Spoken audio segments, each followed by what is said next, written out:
Hello, ladies and gentlemen. Welcome back to another episode of Conversations avec Cornelius. I am Cornelius Patrick O'Sullivan, your host, your everything. You're everything. I am your everything. And you're very well. Today, I am in the good room in my gaff. It is December the 3rd or 4th. Would you know what day it is? The 5th. It's the 5th of the 5th of December. And it is an exciting day for me. I'm going to take off my glasses now because I'm not reading anything yet. And like, I don't know why I wear them because it's blurry when I'm wearing them. And then when I take it off, I'm like, oh, why was I wearing those fucking glasses? It's only for read. Anyway, sorry. A digression there. I'm very excited about today's podcast because I have a brand new guest. As you know, very rarely do I have a brand new guest on the podcast. I think I've had one this year. That was Harry Hussey. And we had an amazing podcast with Harry where we talked about music. But this week I have, this was put into the diary 6 or 8 weeks ago. Yeah, and we committed to it as well. And we committed to it. Yeah. And here we are now. Ladies and gentlemen, please, may I welcome to the stage a good friend of mine and a work colleague over the last couple of years, Mr. David Murphy. And the crowd go wild. Thank you for that. You're welcome. And thanks to the crowd for going wild. I appreciate it. Calm down, ye bastards. Calm down. Yeah. David, how are you? Give yourself a bit of an intro. Who is David Murphy? Who is David Murphy? I am from Kerry. Live in Cork currently. Good. I improved Good my chapter. Yeah. First chapter not so good. Second chapter interesting. Yeah. I don't know if I'll ever move back to Kerry. This is a gripping third chapter. Live in Cork voluntarily as well. I know you like Cork. I run a video production company. What's the name of the company? Have you got It's currently David Murphy Film. It might change next year. Have you any kind of exciting names that you? So I ran through like so many different names to do with comedy because even though I'm not a comedian, lots of my work is surrounding comedy and doing work for comedians, filming their shows and stuff like that. I couldn't think of anything. I thought of Side Splitter Productions. Side Splitter I ran it by Bernard Casey, and he said it. He thinks of the word spider when he sees spitter. Side Splitter. Splitter, sorry, yeah. Yeah. Let's see, I can't even remember the actual word. I think of The Life of Brian. Do you know The Life of Brian? Are you the Judy and People's Front? No, he's over there. Splitter. Sorry, that's where my brain goes. I actually, Life of Brian, I need to give it another chance. Fucking hell, man. I don't think I got it. I hadn't even watched The Holy Grail when I watched Life of Brian. They're the two best, in my opinion. I switched it off when aliens came down and abducted Brian or Jesus, whoever the fuck it was. Brian. That's when I turned it off. But I love The Holy Grail. Yeah.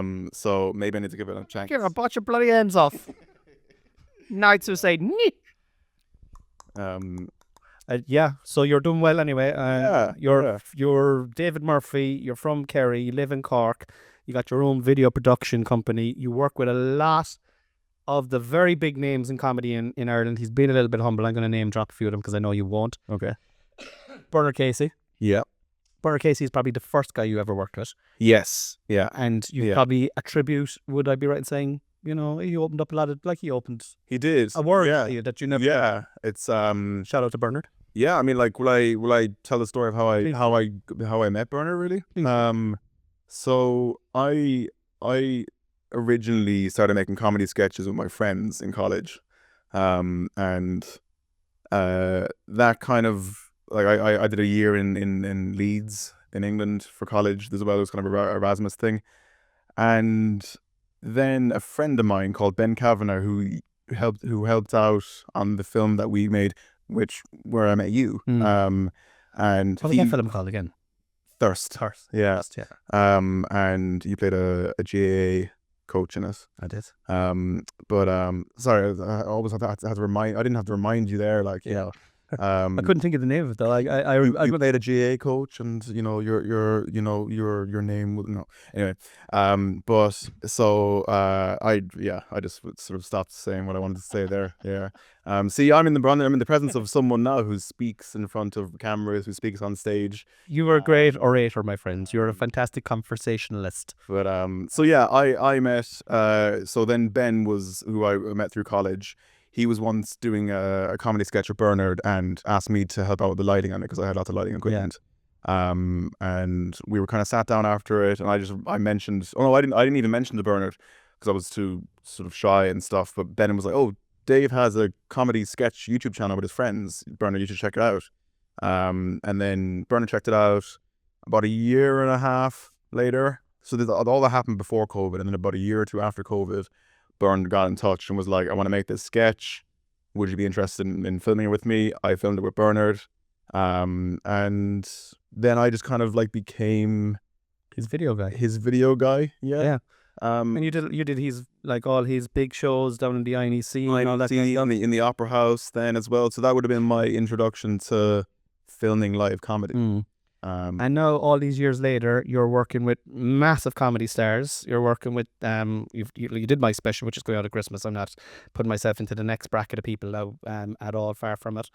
But Chris Kent, Deirdre O'Kane, Dara O'Brien. This is common comedy royalty we're talking about. Like Dara O'Brien, Deirdre O'Kane, Enya Martin. Yes, I'm probably missing some of it. Then you're there in Vicar Street in March. Yeah. Who else? They'd be the kind of the people I've worked with. And you get and you have continuous work with them now. Yeah. Well, yeah. I mean, I'm it's kind of almost come a bit full circle because over a year ago you put me in touch with Deirdre O'Kane. Today I gave you the full final video of your special. You did. Tomorrow I'm filming Deirdre her special in the Olympia. And the day after I'm gigging with Deirdre. Yes, yeah. So at any given time, one of us has to be involved with Deirdre. Yeah. Shout out to you, Deirdre. Yeah. Thanks for all the work. We appreciate it very much. Yeah, thanks for being here. Deirdre is actually the one that we need to thank. She's given us loads of work. Loads of work. Yeah, just thanking all the people on the way to Deirdre. Yeah. And Deirdre's like, what the fuck? Like, Yeah, all that was free until we got to Deirdre, and now Deirdre pays us. Big bucks. I got 50 for my last gig. Oh, yeah. We get paid. Well, it's an IOU. But no, it's fantastic to see, because I did that movie with you, or that film with you. Yeah. And I remember talking to you in your kitchen up the back of Coburg Street. What's the name of that? Richmond Hill. Yeah. And you were, I remembered it, this is what artists go through all the time. And people who work in our field, whether you're on stage or whether production or directing or editing, there's an art to it, and it's self-employed. It's so fucking hard. Yeah, so hard. I remember you were delusioned at the table after the day. You were like, "No, I'm just sick of this. I'm not going to do this anymore. I'm going to get a regular job." Yeah, and I did. And you did. It was that would have been in like August, September of 2020, 2021, I'd say. How long did you last back in reality? Well, at first I got a job in Smith's for between September and kind of Christmas. And at first it's bliss because you spend so long like being self-employed and doing creative things. You spend so long like desperately trying to like get things going and get bits of work, and like, the anxiety of not having regular income, and then all of it, and as well having to self-motivate yourself. And then really hard. It's really hard, and eventually I find having a mortgage and a family useful for motivation. That's good motivation. Yeah. I don't have any of that. So before that, I had no motivation. Yeah, I don't know why I get up in the morning. Yeah. But all of a sudden,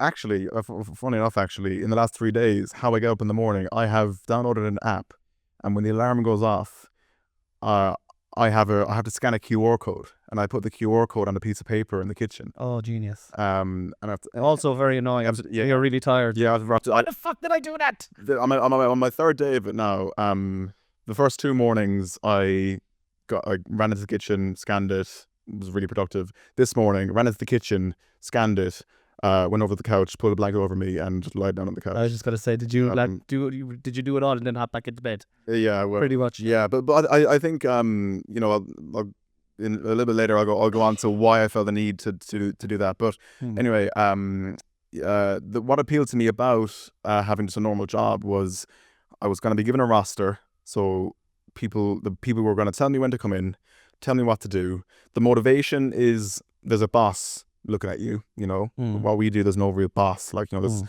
know, I'll have like video clients and stuff who will put pressure for a video or whatever, but like, you know, by and large, when you're self-employed, you're your own boss, which is great, but also not great. You know, imagine if you work somewhere and every now and then your boss didn't give a shit.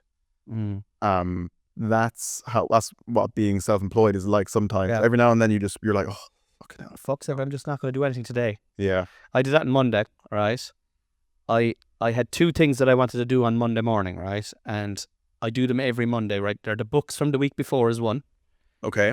And this is how easy it is. It's the books from the week before and my to-do list for the week. Now, you'd imagine that that's easy enough to do a to-do list, but like I have a to-do list for me, I have a to-do list for Noel, and I have a to-do list for Dan in the Cocoa Club. So it's 3 to-do lists, right?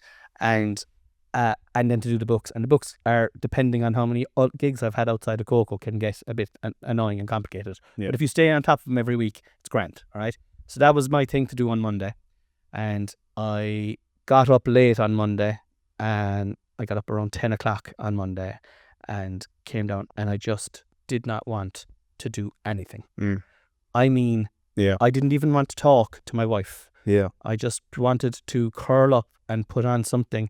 I'm back rewatching House of Cards at the moment. Okay. All right. Big fan of Kevin Spacey?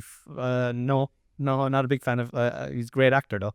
Like what are we supposed to do? Like, this is a weird one. Like we should probably not listen to David Bowie as well, because he went out with a 14-year-old girl, but he's on the radio the whole time. Oh yeah. You know, Michael Jackson. Well, is he on the radio? He's on the radio all the time, but like I don't know. It was Mike. I don't know. Michael Jackson. That one is a weird one for me. Like, yeah, you know. But anyway, like I just wanted to watch that for the whole day, right? Yeah. And I did, right? And at about 6 o'clock, then I got this unbelievable wave of guilt. I'm telling you now, I was like, I'm such a loser. I should have done that this morning. If I'd done that now, the whole week is ahead of me, like, and I could wake up tomorrow and I'd know exactly I'm ahead of the game and I'm on top of things. So from 6 o'clock till 11 o'clock, I had that going through my head going, oh, fuck's sake. And then at 11 o'clock, Noel was in bed at 10. I was going, will I go and have a game of FIFA, right? That's what I was going to do. I was going to have a game of FIFA. And I stood in the corridor, and my office is on the left and FIFA's on the right. And I said, look, just go in and start the books. You'll thank yourself in the morning. And I went in and I started the books. And then when I started them, I said, fuck it, I'm going to just do the book. I'll just do the books. And it took me about an hour to do them. It was midnight. And then I said, look, sure, I'm here now. What to do? Look, what do I need to do tomorrow? And then I ended up doing my to-do list. Yeah. I didn't go to bed till around 1:15, but I had it all done. My God, did I hop up out of bed the next day in great form. But if I hadn't, I would have been, it could have spiraled into Wednesday. Does that ever happen to you? It does. Yeah. That, like, if you're bad on one day, it snowballs and it could be a week and then you're behind and you're like, fuck this. Yeah. The guilt is terrible, isn't it? Oh yeah. It's I hate the guilt. It's just this anxiety that, like, but it's like, and then you start to question, am I being hard on myself? Yeah. You know, should I actually let myself have that day? Or it's very hard to gauge if you're being hard on yourself or if you're actually trying to keep yourself in check, like, you know. Yeah. But did you wake up that Monday morning needing that, or on the evening were you not really feeling it or whatever? What do you think kind of like caused that? I'm tired at the moment. I was talking to another comedian about this recently. I'm just so tired at the moment because it's been such a busy year. Yeah. And it feels like since January all the way around to now, it has not stopped. It has not stopped. Even when I was off tour with Chris, I was busy doing other stuff. You know what I mean? And I did my first solo tour, and I feel physically exhausted, like. And and also, I do you suffer from this. I find it impossible to take a day off. Even now when I'm going to matches, I'm recording matches. I'm showing you some of the stuff that I do there at the moment. And then, like, a typical Sunday for me now since August, right, is I'll get up. have breakfast with the family. I'll play with the kids, Mm-hmm. and then I'll go to a match. I might go to a soccer match if Dylan's playing to go and see my son play, Yeah. right? Or I'll go to a GA match. And the last few matches that I've been going, I've been bringing the lads with me because I've been feeling guilty of going to matches. Yeah. So we'll go. But then we're going to the matches. Once I'm at the match, then I'm working because I'm fucking making videos, clips of the match. Then I'll come home. I'm trying my best to be present Yeah. and hang out with the kids and be a good husband. But I'm thinking, I need to start editing that video. And thankfully for me, I've got an amazing wife who totally gets it and understands. Yeah. It's all about having the partner. I swear to God. Yeah. Like, you could be the best comedian in the world, but if you don't have the support, at least one person to support you, like, Yeah. Noelle is great. Like, she'd be like, just go in there. You've been great. You've been with them all. Like, and she'll start to tell you. And I think you need this as well. Do you know, when you were saying, do you question yourself or you're guilty? If you've got someone there to answer those questions, honestly, like Noelle would often say to me, "Oh, you need to fucking do a bit there now. You haven't done a bit. You haven't done any writing." Yeah. But she'd also be as quick as to say, "You've been you're working all night, man. Yeah. Go in there and lie down for an hour. You need, you know." Yeah. But Which is why the sort of the normal job with a boss is appealing, because you have that person there, kind of telling you you're doing a good job, or you know, like you have that motivation. Whereas, like, if you're your own boss, it's like, yeah, that's the hardest part. yeah. I mean, it has its pluses, but that is definitely the hardest part. Can I ask you a question? So, or I know this is yours, probably supposed to be interviewing me, but No, it's conversation. I'll tell you the reason why I felt I needed to do the alarm clock thing with the QR code. So I developed really bad sleeping habits. So, for about a year, I would just like fall asleep watching my phone with the light on. So I would like have the light on, going to bed, and I'd wake up then at like 4 a.m, because it's bright. Yeah. Turn the light off and then go back to bed. But I found that I was not. I was having a fierce amount of motivation in the evenings. Set an alarm. The second it goes off in the morning, I don't have that motivation, and I was snoozing that alarm. And you know, this kind of probably, like, you know, I don't know how kind of popular a theory this is, but if I'm losing that first battle of the day, if I'm snoozing my alarm and going, you know, and if the first thing I do in a day is, like, how's that day going to work out for me? And I don't think you're already behind. And at least what I found, now that this could be like a novelty or whatever, or it could be a honeymoon period, at least what I found in the last couple of days is I'm getting ahead of my day. I'm hitting the day rather than the day is hitting me. And I feel like I've had less anxiety in the last few days because I'm kind of challenging the day, whereas it feels like when I snooze and when I'm like, and then like you said, the guilt, then, like, you know, I'm guilty because I didn't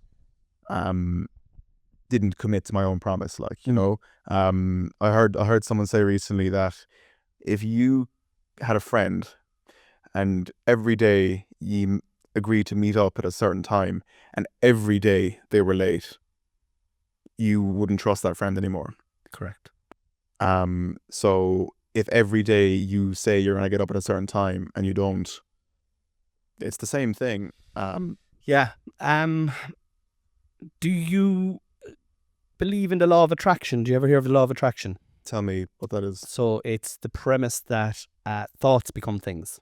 Okay. Okay. That's the simplest version of it. Okay. And then an affirmation is, I have some comedy on this, right? It's a sentence that you say to yourself about yourself. Okay. That's a lie. Right. Right. Okay. But you keep saying it. All right. Over and over and over and over and over and over and over and over and over until that lie becomes your subconscious, and it's no longer a lie. It's a statement in the present tense about yourself. Okay. So I do the affirmations. I've been doing affirmations for years now, for over a decade, right? And then you've heard, like, you hear all the young white middle class girls going on about manifesting stuff. Yes. All right. Slay. Yeah. Okay. So manifestation comes from affirmations. All right. Mm-hmm. So one of my affirmations was, there's a long-winded way in here now, right? One of my affirmations was, I'm abundant with joy. For my mental, physical and spiritual health, grow deeper and stronger day by day, ensuring that I'm always happy, healthy and hilarious. My joy expands further through my work with my podcast, sketches and live shows, attracting millions of fans worldwide, allowing money to flow easily and frequently to me. Okay, so I still say that to myself every week, probably 100 times. But I have other ones, all right? I'm worthy of my happiness. I feel incredibly healthy. I adore that my comedic creativity is a reason I'm abundantly wealthy. Everything I touch turns to gold. My opera house tickets are all sold. I'm lucky. I'm grateful. I'm busy as a bee. Everything's working out perfectly for me. Okay? So that's another one that I'd say to myself at least 100 times a week.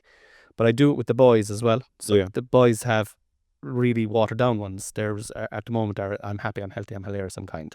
Okay? If you want something, right? If you want to get up early, okay? And if you have, you've heard of Nikola Tesla, haven't you? Yes. So he devised a method called the 369 method, okay? And if you want to get up at 5 a.m., right, this is how you do. This is how he says you'll do it forever. Yeah. Okay? And I have done this and it has worked for me, okay? So I'm not saying it'll work for everybody, but it has worked for me. Is you devise an affirmation. And let's say your affirmation was, my name is David Murphy. I'm a happy, happy soul. Tomorrow morning, I'm going to get up nice and early to collect my dole, right? Or whatever it is, right? So, and get my whole. To get my whole, all right? But you just put in the word I am David Murphy. I am happy. I always get up early. Yeah. And you just write that out 3 times in the morning. This takes work now. Right? Yeah. 3 times in the morning, 6 times in the afternoon, and the very last thing before you go to bed. Not the second last thing, the last thing. You have your pad beside you. I'll show you my book inside for when I've done this. I've got pages and pages of and I wrote these big long ones, right? Yeah. It will take time out of your day, but it will change your life. Yeah. And it won't change your life. It'll mold the life. Like if you were like, I get up every morning at 7 a.m. If you just write that down, I am David Murphy and I always get up at 7 a.m. Yeah. And then you do that and you try to get up at 7 a.m. the next morning without your thing or whatever. Yeah. And you just keep writing it, and it's called a 369, and you're supposed to do it for 33 days, writing it. Yeah. And then and then I think it's for 33 days, and then I think it's for 66 days after that then that you say it instead of writing it. Say 3 times, 6 times, 9 times. And put in a load of good stuff. Don't just put in I get up early, there's a certain way to write it. I'll tell you afterwards exactly the way. But it's the present tense. It's the law of attraction. Yeah. The present tense, as if it's, and then you have to act as if that's the way you are. And it works, man. I did it with the Everyman. I did it with this house. Yeah. With the Everyman. If you told me before COVID that I would even be doing a solo show, I would have told you you're off your game, and I'm not ready. I only have 20 minutes. Yeah. I could never do that. I can you have to face the fear and do it anyway. Chris is massive into the law of attraction now. Chris. Yeah. Myself and himself have had wonderful conversations about manifestation and affirmations and visualization. He's a great one for visualization, but it is definitely something that I have struggled with, little things that you're saying, even laziness and stuff like that, or just guilt, or and the guilt then becoming bigger through anxiety. It's they're just techniques, but it's definitely something to consider, Yeah. Yeah. Yes. Yeah. Yeah. Chris said to me before, actually, that he used to look at a picture of the Everyman.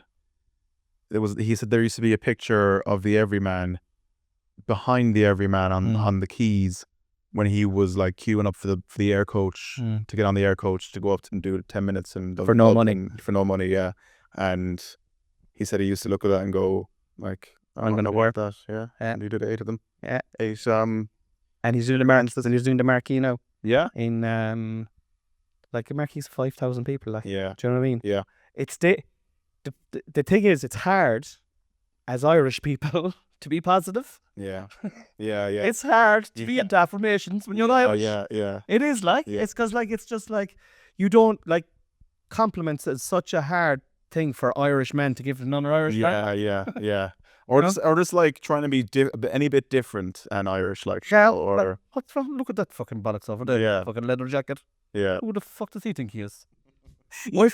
That's like Even when Chris gave up his phone there during the summer, you know, I've noticed now that he's back on the phone and stuff, and now he's doing interviews and stuff like that. Everyone goes, "Well, you're on your phone. Yeah. Your buddy, what are you doing there?" And he goes, "Well, no, I've actually the whole thing was that I was only off it for like 2 months." And Yeah. everyone was like, "People quite like, you know." oh, people are fucking weird, man. Yeah. That was so that's who you were anyway. Yes. Yeah. Yeah. Yeah. That was the first question. Yeah. Yeah. Nailed that one. You nailed it, Yeah. bro. Yeah. It only took 25 minutes to get into it. Oh Jesus.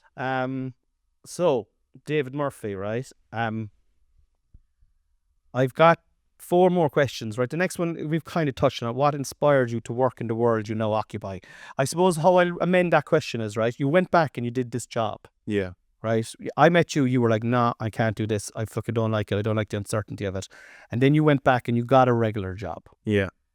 Tell me how you realized that I've made a mistake. Um. And what did you do? I suppose like I wouldn't categorize it as a mistake because I needed it at the time. I needed the money, and I needed I needed that feeling of like, you know, I'm not waking up every day and I'm just like desperately trying to like get work because the work's there. Like, I'll get a job in Smiths. Christmas is gonna happen. Yeah. People are gonna be buying toys, like, you know, something mental would have had to happen, like, you know.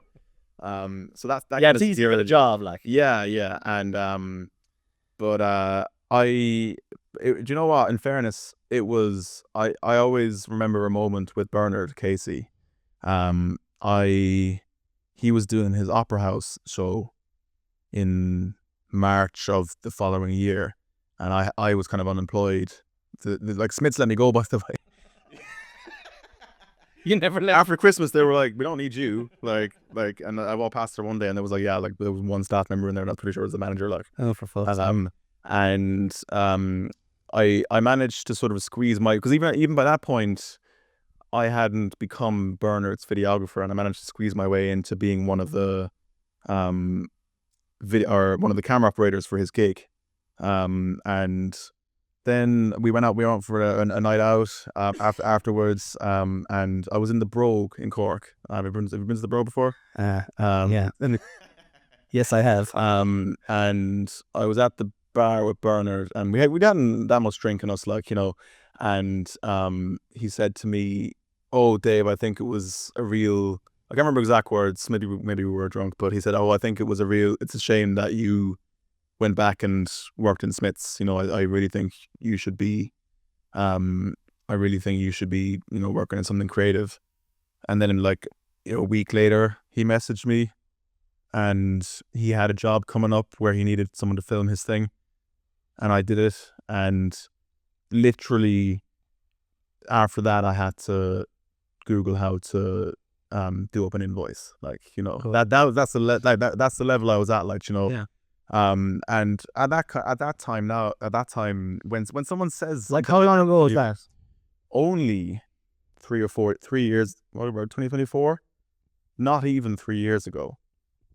So you not even 3 years ago, you've left the job in Yeah. Smiths where you've got rudely kicked out the door because Christmas is over, Yeah. and you're in between jobs. You do do camera operating for Bernard at the Opera House. You on the tear.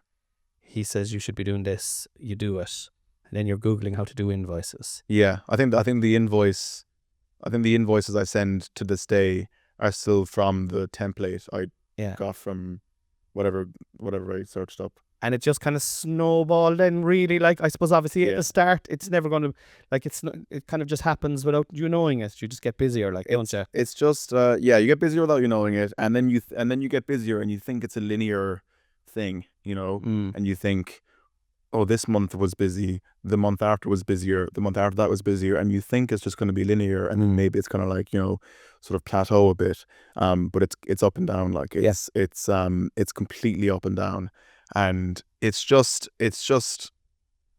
has to be a series of people having faith in you. Yeah. and you have to do you're good work as well. you're one of those people. You're like you're one of those in that chain of people having faith in me. You're one of those people, and you having faith in me led to other people having faith in me, and I'm very, very thankful for that. Like, you know. Oh, well, listen, man, you're talented. You're talented. I seen your work, you know, and you're talented, and you're sound.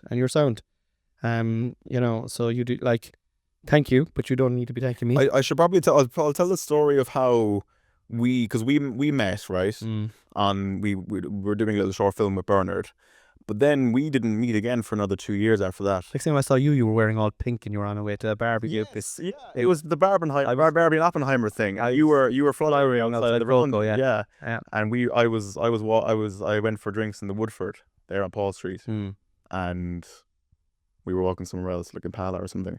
And I think I remember thinking, oh, I'll have to reintroduce myself because you probably won't recognize me, you know. But then it wasn't until later that year that I saw, because I was following you on Instagram and stuff, or was it it would have been that year actually, yeah. The end of that year, you announced your A Bird in the Hand tour, and you announced that you were doing the Everyman.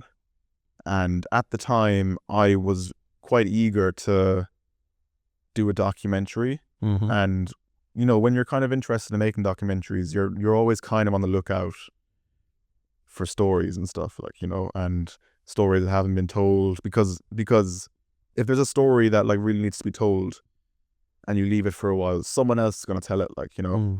So I thought, I'm going to bite the bullet. I'll message you and I'll pitch an idea for a documentary to you, short documentary, and you loved the idea, really. So then I came along to you were supporting Chris in the Everyman, and that was going to be the beginning of the documentary.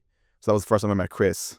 And I filmed bits of your stand-up and ended up then doing a few clips for you. And then all of a sudden then I met you like 2 weeks later, and you had told me that you were doing a gig with Deirdre and she was looking for someone, and so someone to do their editing. You suggested me, and then it just kind of snowballed, you know. Yeah. Because I think then Deirdre put you in contact with Darragh O'Brien. Yeah. And probably that's how Enya got in contact with you. Yeah. But that's the game, though. That's the game. It's nice to be nice, really, like, isn't it? I mean, yeah, you're great as well. You're great at what you do. Like, you're like really talented at what you do, and super sound, you know.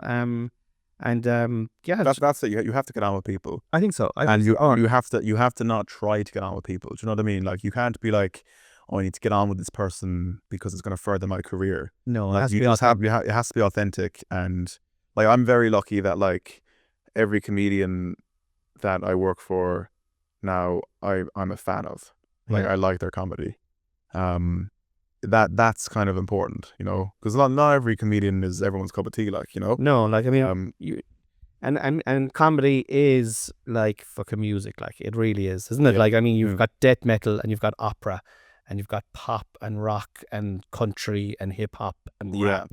You've got so many genres, and you've got like Darragh O'Brien's a totally different comedian to Chris Kent. Chris Kent is a totally different comedian to Bernard. I'm totally different to Deirdre O'Kane. Exactly. Do you know that kind of way?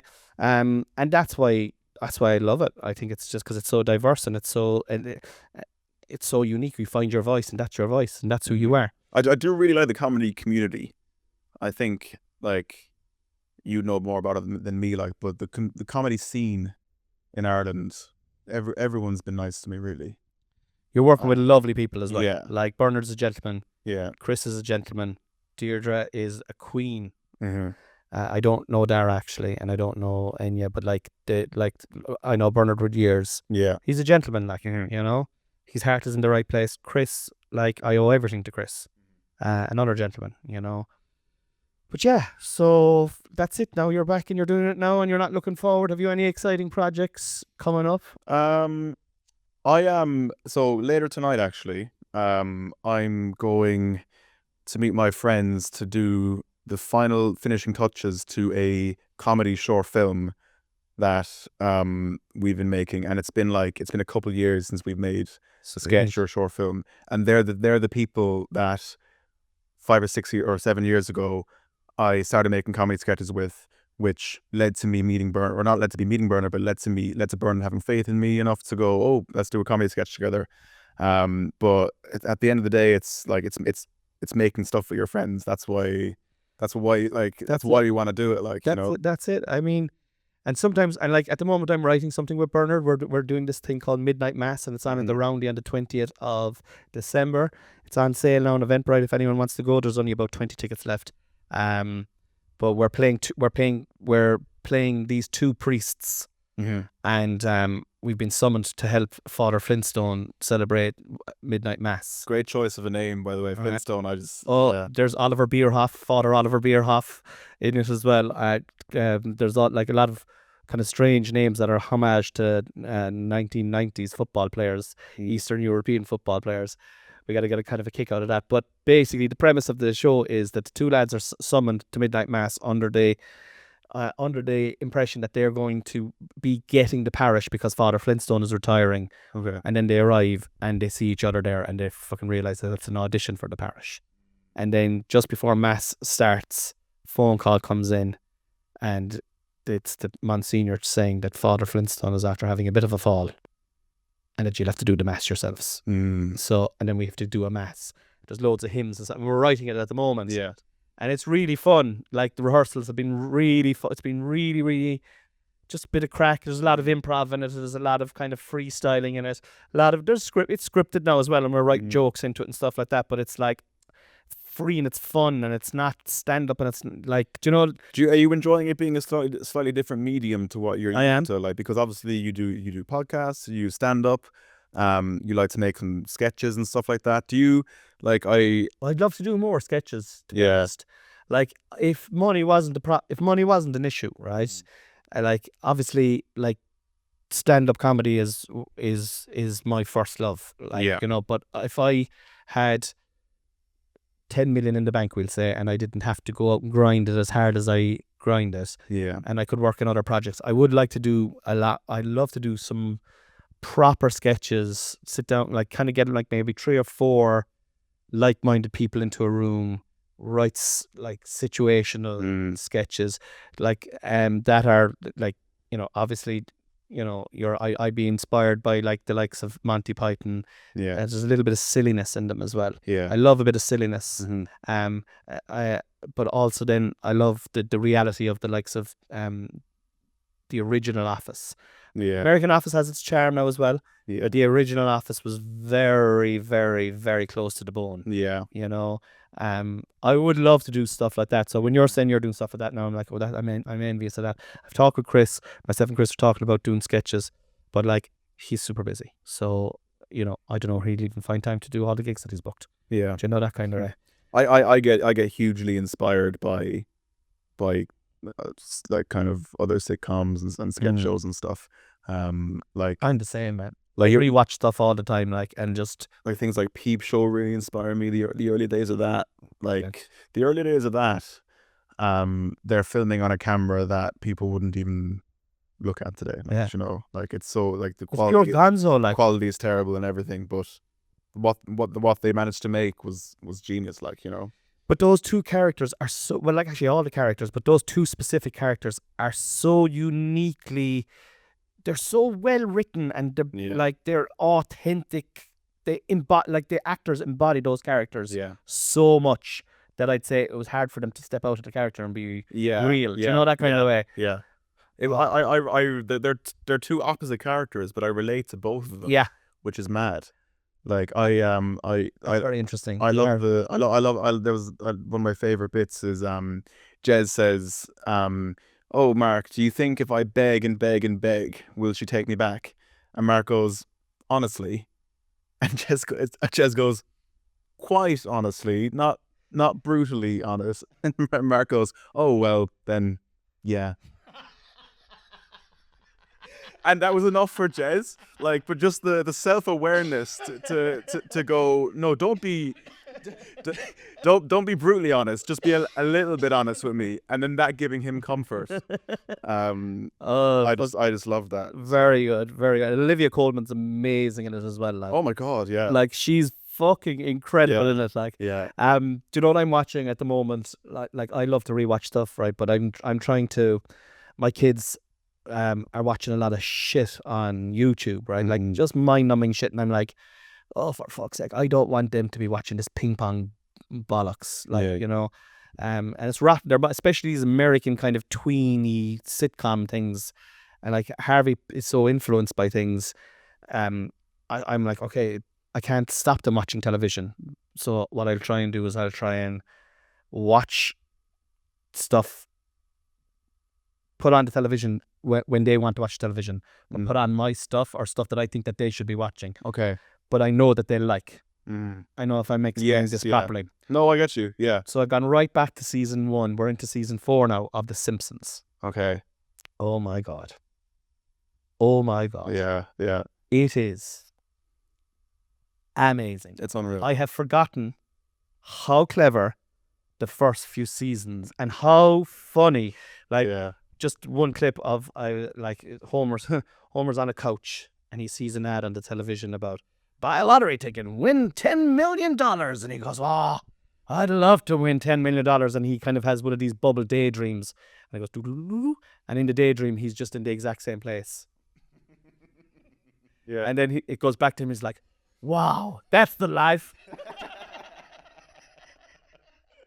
It's just, Or when he says, "Who you calling or slow? Slow. Who you calling slow?" And it like zooms into his head and it pans out. It's like 10 hours later.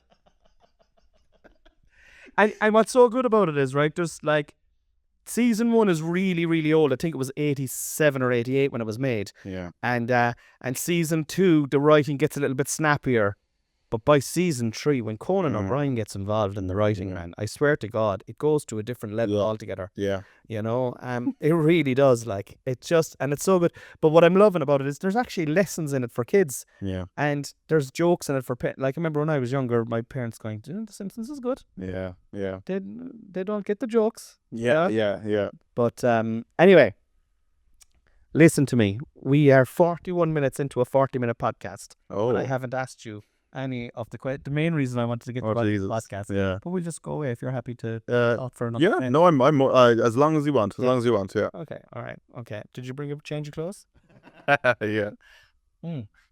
So, myself and Dave, as you can probably tell there, we've been talking backstage and we've been often talking about stuff that we like, and we have one particular universe that we love, and it is the I would call it the Breaking Bad universe. Some might call it the Better Call Saul universe, but it is that universe in time of Breaking Bad is a how would you describe Breaking Bad actually?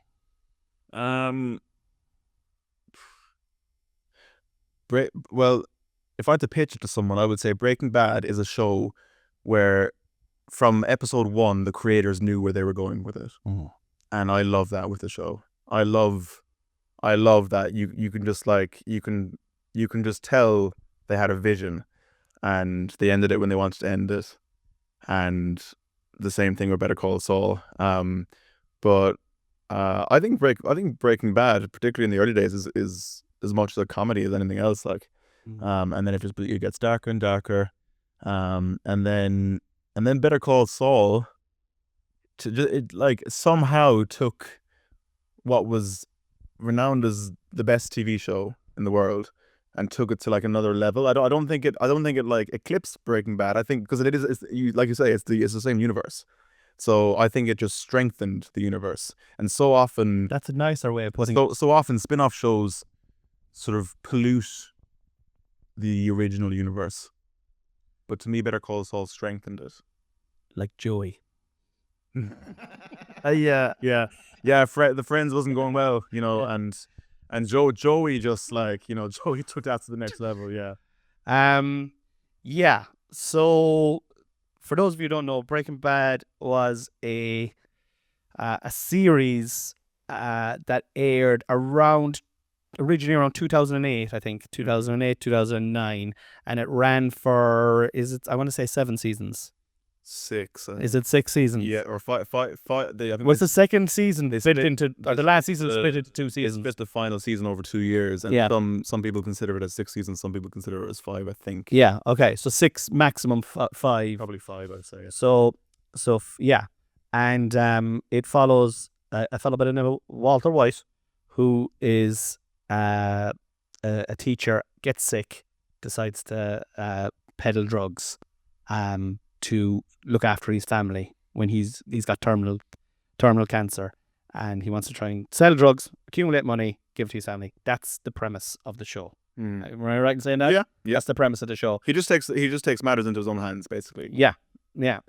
And Better Call Saul is set 2 years before, and this is from Wikipedia when I read it, doing a small bit of research for this, is set 2 years before the universes collide or merge. Yeah, probably even a bit earlier, but maybe by the time we reach the end of Better Call Saul, maybe it is 2 years. Yeah. Okay.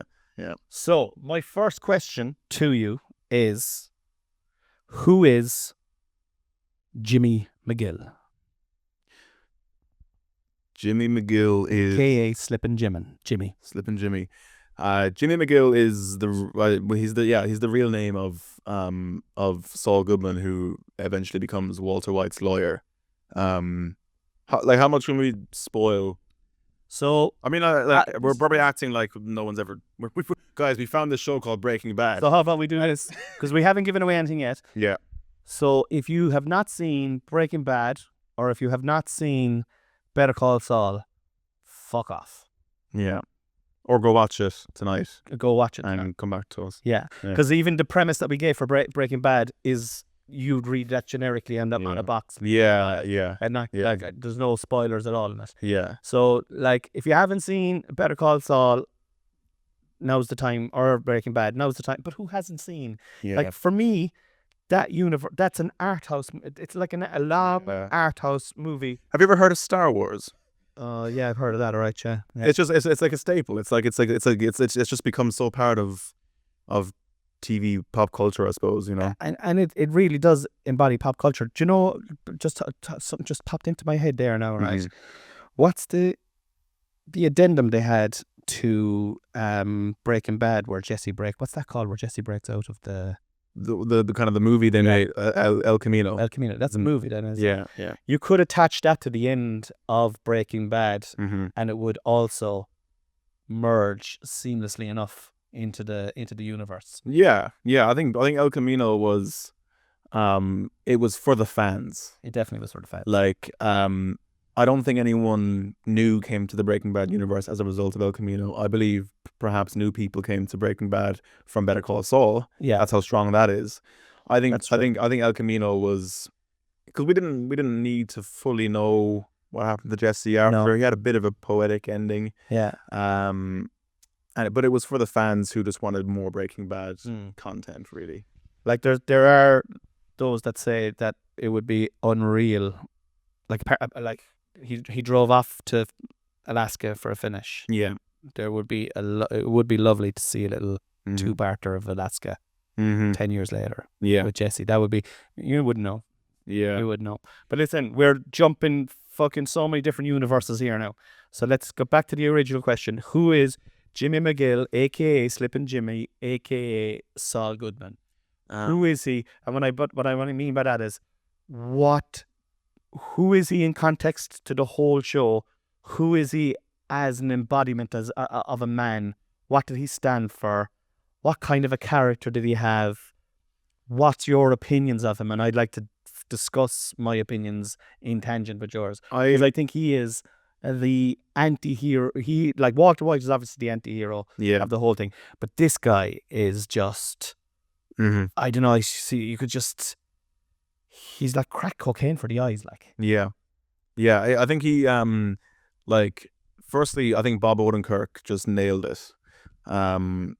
I think if anyone is studying acting or wants to become an actor, just watch what he does with his body, and he acts with his body. And it's something I try when I'm making a short film or a sketch or something now. I try I had a lecturer who used to say, we're making films, not radio with pictures. So often people will make a short film now and they just kind of like, they write the script and then the actors just say the lines or something, or there's no movement or anything. Whereas Bob Odenkirk as Jimmy McGill, like there was so much life in him, and I thought he was brilliant. But I think what Better Call Saul means to me is, Jimmy made a lot of bad choices. Some choices he would argue that, you know, certain choices he was forced into. Certain external things happened to him that weren't really a choice. And I loved the theme of the final episode, which the theme of the final episode was regrets, and it cuts to various conversations with Jimmy and other people, other characters that we know, and he asked them, do they have any regrets, or if they had a time machine, would they change anything? And it just really got me thinking about the kind of thing, like, you know, the butterfly effect, and, you know, even like what we were speaking about earlier, like, you know, just meeting the right person at the right time. And, you know, luckily for me, all those things kind of compounded into something positive. But what happens when those things compound into something negative, or initially something positive, And eventually catastrophic. Yeah, because for Jimmy, it kind of seemed positive. He was making all this money, he was at the top of everything, and then met Walter and all went to shit, you know.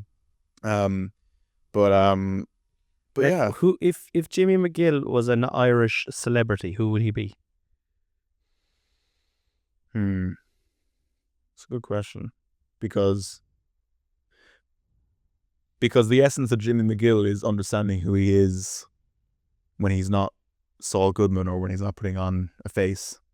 And it's hard to know if you don't know a celebrity, if they're, you know, what are they like behind closed doors. For me, he would be someone like, do you ever see that movie In Bruges? Yes. Brendan Gleeson. I rewatched it like 3 weeks ago. Oh, yeah. Perfect, yeah. Fucking what an Martin Yeah. McDonagh. What an amazing movie. That. Yeah.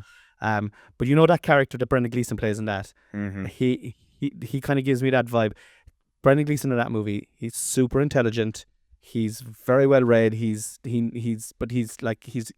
embroidered in this fucking world where he's a hitman, and he's, you know, tasked to, you know, with having to kill his own colleague, and then he's a criminal with a heart. Yeah. You know, and Jimmy McGill is like, sometimes you're like, with me, this is what I loved about him, right? Is you'd be episode to episode, you'd be changing your mind on what he's like. Yeah. Yeah. You know, You'd be like, he's fucking, you know, he's actually all right. Yeah. He's only, for fuck's sake, he's a fucking bollock. Yeah, I know. Yeah. Do you know, like, but some of the cons that he did, man, Mm-hmm. my God, I just fucking, that was the beauty of that show, that they'd be in the middle of a con and you wouldn't even know you're almost being conjured. Yeah, you're being, yeah. Like, I don't know, he was just, And but I think the thing I love about like anything like Breaking Bad or Better Call Saul or any film or TV show that I just look up to is, like, you asked me earlier, why do I do what I do? And do you ever, so when I watch a TV show or episode or a film, and I'm in a group of people who don't do what I do, and it ends, and I'm in love with it, I look around and I think, how don't all of you want to do what I do? How don't all of you want to tell stories? How don't all of you want to create? Do you get that when you look at a stand-up comedian and go, when you look at the audience and go, how don't all of you want to stand up on stage and tell jokes? I get it. I don't always. I don't get it with every stand-up comedian. I only get inspired by like Chris. No, I would have to say, and I'm not just saying it because I'm his tour sport. Like, but he just blows my mind. Yeah. Because of his ability to churn out high quality stand-up with great regularity. But what I get kind of inspired by would be like rewatching House of Cards and focusing in on characters that are not main characters but are they're periphery character, like Doug. You know, Doug. I've never watched it.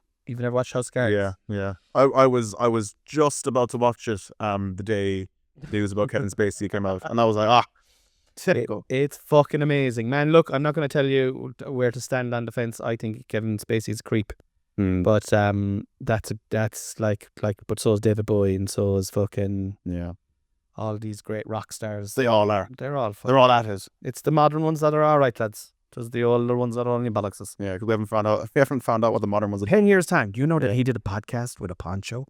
What? Yeah, I had to sit beside him. And he just acted as if it was nothing. I joke. What will people be complaining about in 10 years time? Like, I know, yeah. I jokingly thought there, because I'm doing an edit at the moment I'm doing a documentary with Chris Kent, obviously, who I don't think we mentioned. Yes, no. I think he's brought twice. But he sent me a voice note earlier that I hadn't listened to, and I thought it would have been hilarious if the voice note was like, Dave, something really wrong is happening with Con. I was doing a gig with him last night, and he's gone mental. Don't go anywhere near him, do you know. And I just before walking into your house, I'm like, I'll listen to that later. No, you're just there with a machete or something, like, you know. Or else you just listen to it just as I come to the door, and you're like, oh shit, I didn't hear. But do you sorry for asking you so many questions. Listen, it's conversations. I love it. Do you I do. Do you is your relationship with film and TV the same as what it was 10 or 15 years ago? And I'm going to continue my question by telling you about my experience. But I'll tell you why I'll tell you why I'm saying it, because I love it when I'm completely paralyzed by what I'm watching. Like, I'm in that world, like, you know. And I think that happens to me less and less these days. I think it's maybe because we have distractions and we're on our phone. I think stuff these days maybe isn't as good. Have you watched Mr. In-Betweener, man? Oh yes, I haven't, but you've mentioned this before. I'm telling you, that is it's this underground. I don't know if it's as underground as it was now, but it's on. I'll have to check which one of the streaming platforms it's on. Yeah, and I'll get back to you. But it's probably Now TV. It could be not. It's fucking incredible. It's about this. It's about this hitman. Yeah. In Australia, and he's like ourselves. He's a sole trader. Yeah. Right. Yeah. But he's got a daughter, and he's got a brother who's dying from ASL, and he's what he does is terrible. Yeah. Right. But you can't help but fall in love with him. Mm-hmm. It's fucking incredible. Yeah. It's incredible.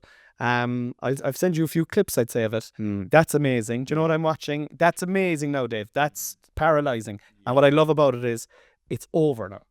Yeah. It's all over. There's a conclusion. Yeah. And he said himself, the actor, Ray Shoesmith is the name of the actor. He wrote it and plays the main guy in it. Yeah. And it was a passion project of his for a decade. So from whence he started, from whence he had it wrote, he was trying to get it made for a decade. So you know that every scene is fucking amazing. Mm-hmm. The dialogue is sharp. There's loads of twists and turns in it, and it's really, really good. And it's contemporary, and it's like, it's not Breaking Bad. Like Breaking Bad would be studied, man, in years to come. It is high art, like. Yeah. But it is epic. Do you know what else I'm watching?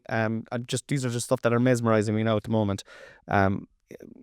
Is Dave the Jackal on Sky Atlantic. The thing with Eddie Redmayne? Yeah. It's good. Is it good? Yeah. Good. It's good, and it's slow, and it's like, without trying to sound pretentious, it's clever, like, and there's good depth to it. It's not it's not like you're just good, like Breaking Bad, and House of Cards is as good as Breaking Bad, man. It's just, well, see, the first 2 or 3, it's not, because the last season kind of crumbles, because when he gets cancelled, they just kill him off. It's killed off, like, he's dead now. Yeah. Yeah. And but like it's still would you say though it's these days it's harder than ever for you to be impressed by something? Yeah, there's just a lot of noise out there as well. Yeah.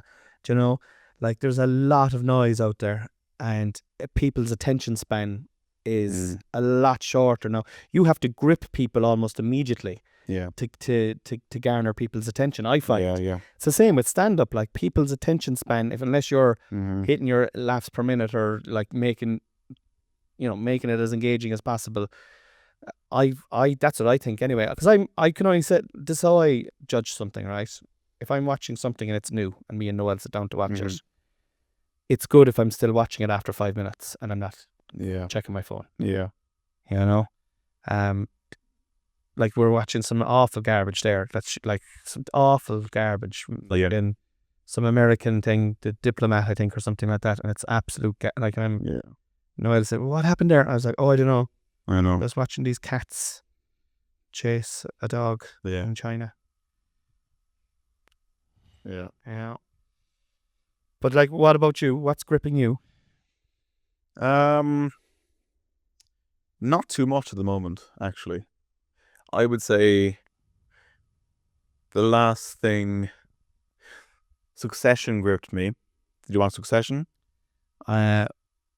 I'm on season 3. We've given it a break. I don't know why. It's brilliant. That really gripped me. When I was watching that, I was paralyzed. I was Yeah. thinking about nothing else. Better Call Saul obviously ended like 2 years ago. I haven't been to see that many new movies this year. Have you gone back and watched Better Call Saul? Would you rewatch stuff? Yeah, I think I've watched Breaking Bad 3 times, and I watched Better Call Saul. I got my parents into Better Call Saul, and so often when I was home and they threw on an episode, I'd watch it with them, but I haven't really watched it fully twice. What about Ozarks? I watched Ozark. That's amazing. Ozark was good, yeah.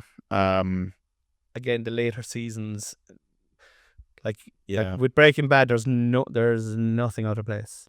That's why I said. finish. That's why I said that. I really think from episode 1 you can just tell that the creators knew what they wanted to Yeah, do with it. It's very true. It's very true, because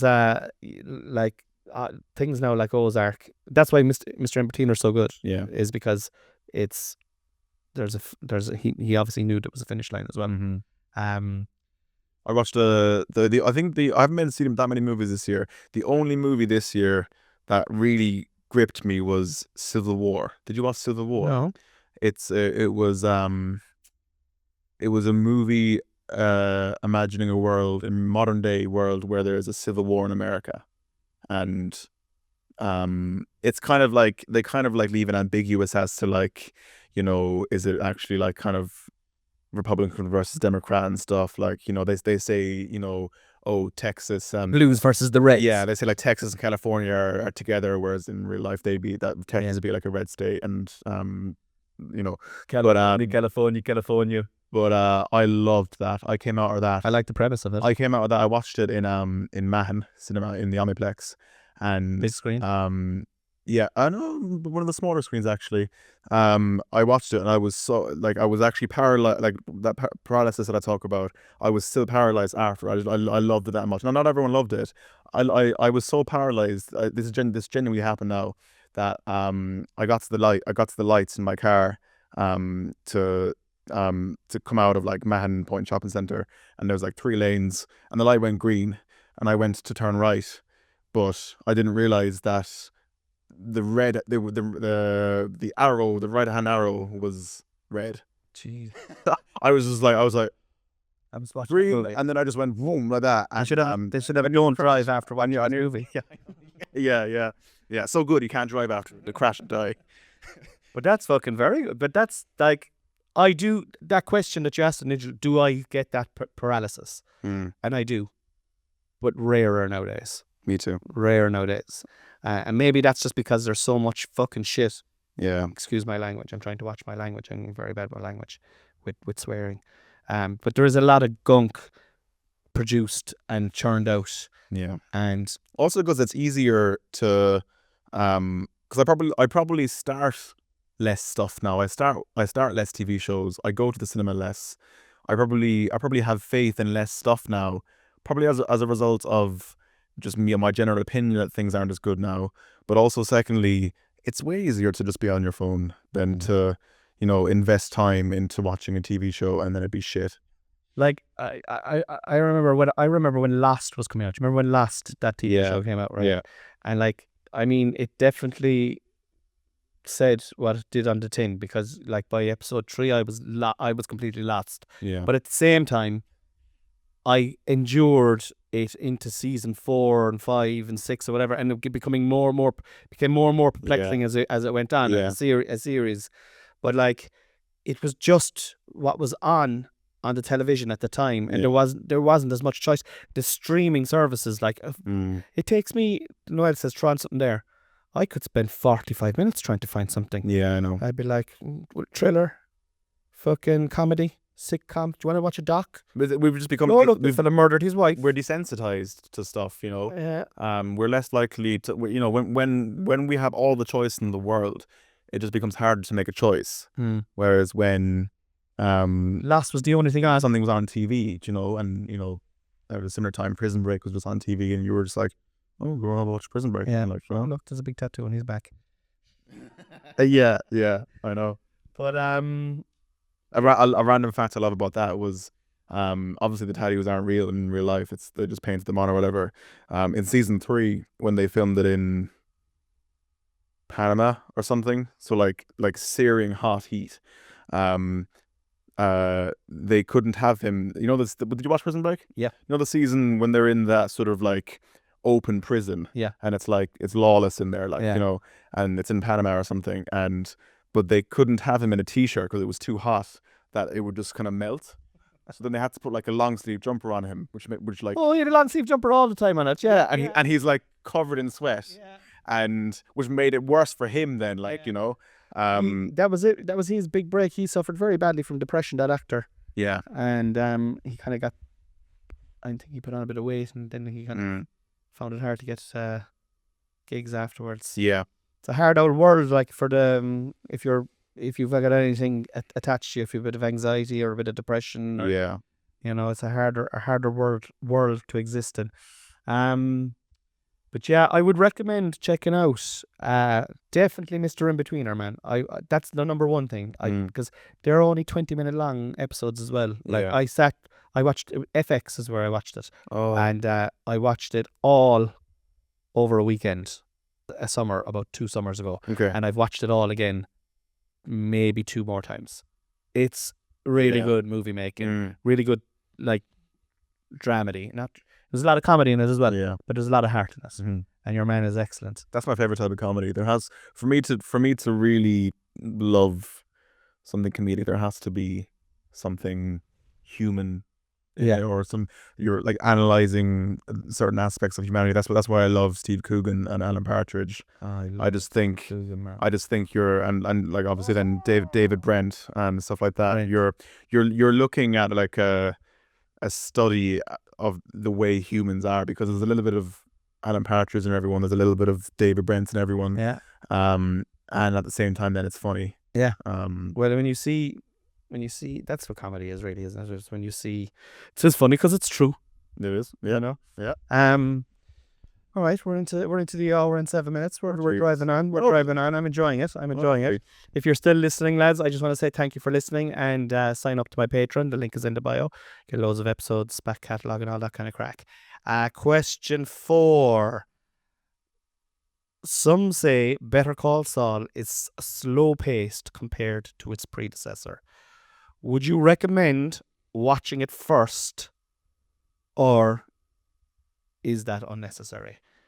And I'm going to do what you do, which is kind of give my opinion before I go that far. Yeah. I would recommend, if you've never seen any of them, I would recommend, just because they're seamless, starting with Better Call Saul. Okay. But pitch that to me. I suppose the only confusion is you won't see Better Call Saul in Breaking Bad properly until season 2. Am I right in saying that? Yeah. Properly, like, you won't see Saul, the character of Saul, into season 2 of Breaking Bad. Yeah. Yeah. Season 2, episode 8. Season 2, episode 8. And but he's properly in it then from then on. Yeah. Right? So that's the only thing, right? But the back characters, the universe connects.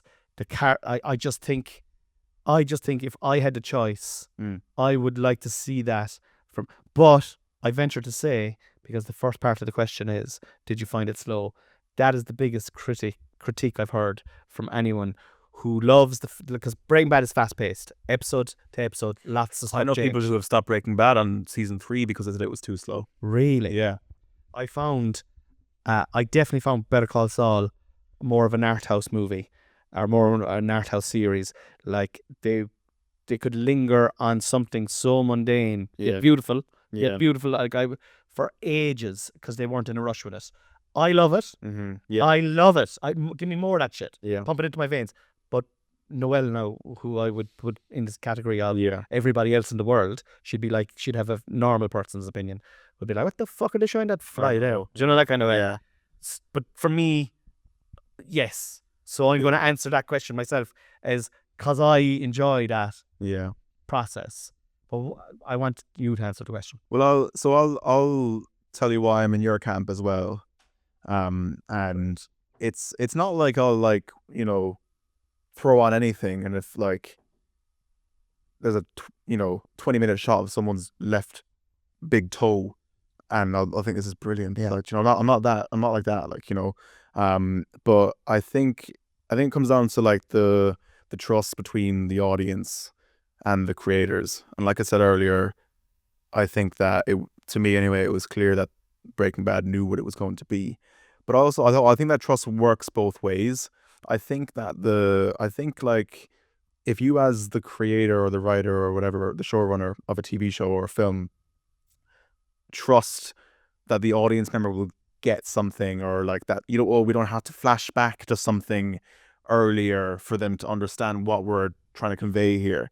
If you trust that your audience is intelligent, that they'll repay you with that trust. So it's some people talk about, do you remember the Fly episode in Breaking Bad? So some people hate that. Most people hate it, Dave. I fucking love it. If you're someone who, or let's say take the slightly slower pace of Better Call Saul. If you're someone who doesn't like that slower pace, you're someone who doesn't trust that this is going somewhere. And if you're okay with that slower pace, you're someone who does trust it's going somewhere.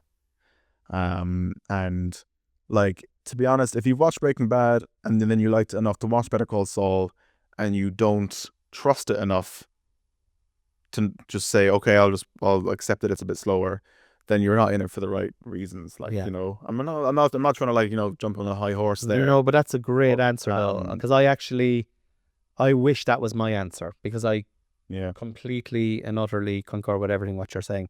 Genuinely, you just have to trust Vince Gilligan and the writers, and enjoy it for what it is. It's I totally get it. I'm the same. I wouldn't want to look at someone's left toe for fucking 20 minutes for the sake of it. Yeah. But it's the shots, it's the color, and even at the last few episodes when they're in black and white. Yeah. Do you know what I mean? Yeah. It's art house, but it made me fall in love with black and white. Yeah. It really did. Yeah, it's fucking gorgeous, man. If anything, it tones down a little notch when it goes into Breaking Bad for season 1. Yeah. But Breaking Bad takes it up a level in terms of pacing. So I agree with you about you should be okay with a slower episode or a slower pace. Where my argument for why I think you are meant to watch Breaking Bad and then Better Call Saul is and this probably helps with the feeling of, this is too slow or whatever, or there's not enough tension. The tension of watching Better Call Saul and wondering, why is someone so integral to Jimmy's life not in Breaking Bad? What happens to them? Do they die? Is that person just out of their life? And the tension of wondering, why isn't Kim in Breaking Bad? Why isn't Nacho in Breaking Bad? And so that kind of tension maybe allows me to kind of watch Better Call Saul and just be engrossed in watching a slower episode. So that's I would say it's designed, but I'd love to have a conversation with someone who did it the other way around. Who had Breaking Bad? You'd watch Breaking Bad first, and who watched Better Call Saul and then Breaking Bad. because most of the world watch Breaking Bad and then Better Call Oh, Saul. yes. No, if there's anyone out there, okay, who has not watched Breaking Bad or Better Call Saul, do me a favor, watch Better Call Saul and then Breaking Bad. It's only It'd 20 hours, 40 hours. Yeah, 40 and then another 40 for Better Call Saul. Let's say Yeah. 80 hours of your life. Yeah. And then just send us in 3 sentences or less why your opinion is different to ours. Yeah, and don't like, fucking half-arse it, like, watch them both twice or something, like, like. So we're talking the guts of 160 to 200 hours of TV here. All right. Yeah. So that you have in depth. Because that's I have watched Breaking Bad, I think maybe 4 or 5 times. I have only watched Better Call Saul once. I was and when Better Call Saul was out, I never rushed to watch it. Yeah. I always watched it within a month of it being released, but I never. Do you know the way some people are? Yeah. Like, I never watched it. And I watched it in my own good time, and I watched it sporadically over time. But I really enjoyed it now. Yeah. Really enjoyed it. But I think I'm ready now to. And I haven't watched Breaking Bad in, I'd say, maybe 2 years. It's incredible what you can forget. Yeah. And it's incredible how after time you can still get value from something even though you watched it. House of Cards, man. Yeah. I'm doing that at the moment, and I'm fucking loving it. And I'm on my 3rd time watching it. But this is it. Like when there's depth put into something, like yourself with Vince Gilligan, like the foreshadowing and all the stuff that he does in like that comes to play seasons later. Yeah. Seasons later, not episodes later. I know. Like, that's the depth that you appreciate on a second and a third watch, or something that you might have missed, in quick dialogue, and you're like, oh, I'm actually aware of that now, and that makes a little bit more sense to me. And you're just remaking the jigsaw, only making it faster. Yeah. And it's still as satisfying, in my opinion. I think why I look up to it so much is when you're creating anything, and you like maybe even just think about like a stand-up like your stand-up special, like you have to maintain control of the whole thing. Like you have to make sure, like because you like, it's clear from your stand-up that you like having a bit of a flow to it, and you like there being a bit of an ending and like callbacks and stuff like that.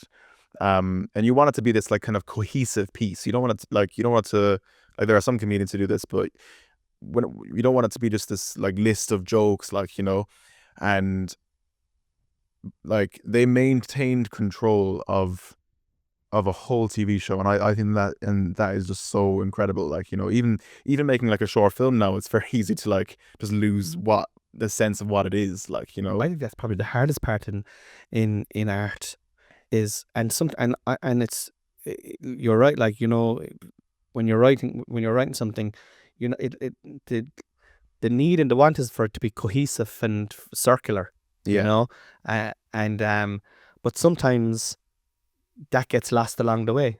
It just gets lost along the way, and you're just going through the motions. But it's very like, and I think, and that happens in some bad fucking like Suits or something like that. There's filler episodes, or I never watched Suits now, but I'm just imagining that it is absolute garbage. Maybe it's not, and that's horrendous, but my wife did watch it, and I walked in a few episodes, and I just threw my eyes up to heaven and went, oh, fuck, you know what I mean? But filler episodes, there's no filler in Breaking Bad. It's like, I don't think there's any filler in Mr. In Between. No. There is filler in Game of Thrones in the last couple of seasons. They're like, and that's still epic, like, But I think any creative, like you say, any creative project or any creative endeavor, it's like, how do I make it as close as possible to what it was in my head?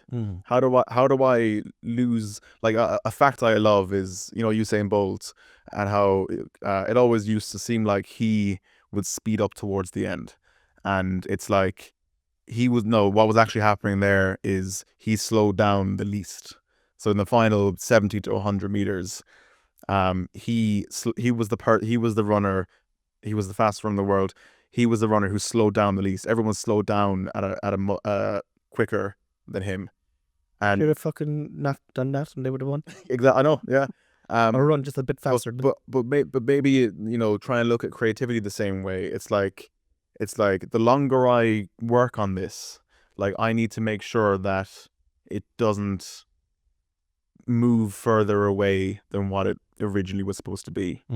Have you ever felt that writing a stand-up show where you've had to go, right, let's bring it back to what Well, I wanted it to be, or Up- do you ever lose sight of something, or Well, something spirals out of control or something? I haven't, and only for one reason. I only have done one special so far, Right. and that's the last one. Yeah. And I worked very hard on that, and I felt that was cohesive. Yeah. And people got a feel for how I am. Like, I spoke honestly about my, but made jokes out of it, like habitual cannabis use, and and like just like kind of a midlife crisis and that kind of racket, but like all through the vernacular of humor, but tried to have it succinct. But I put a lot of thought into it. But I'm writing my new show now at the moment. Yeah. And I'm kind of I'm at a juncture, right, where I'm like, I know now the beginning, the middle, and the end of it.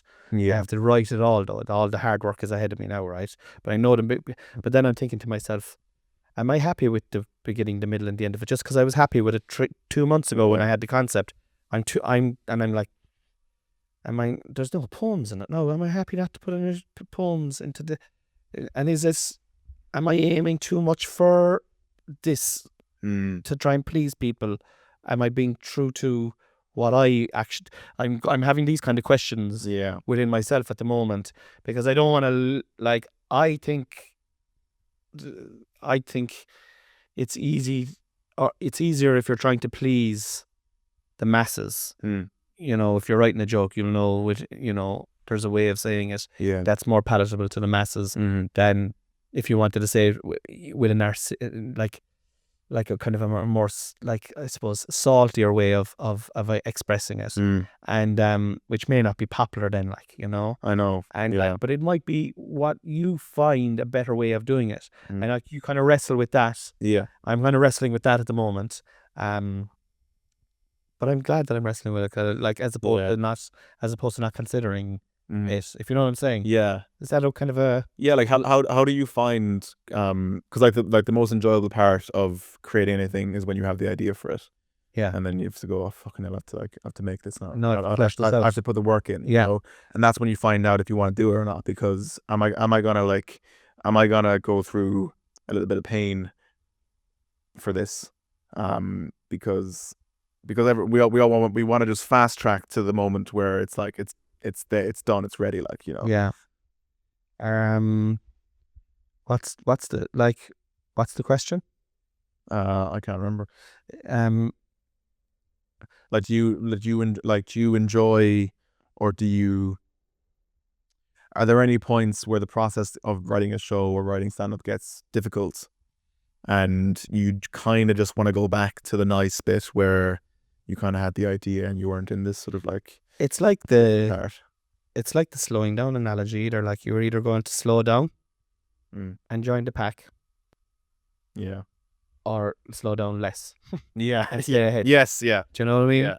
Or try and speed up a small bit.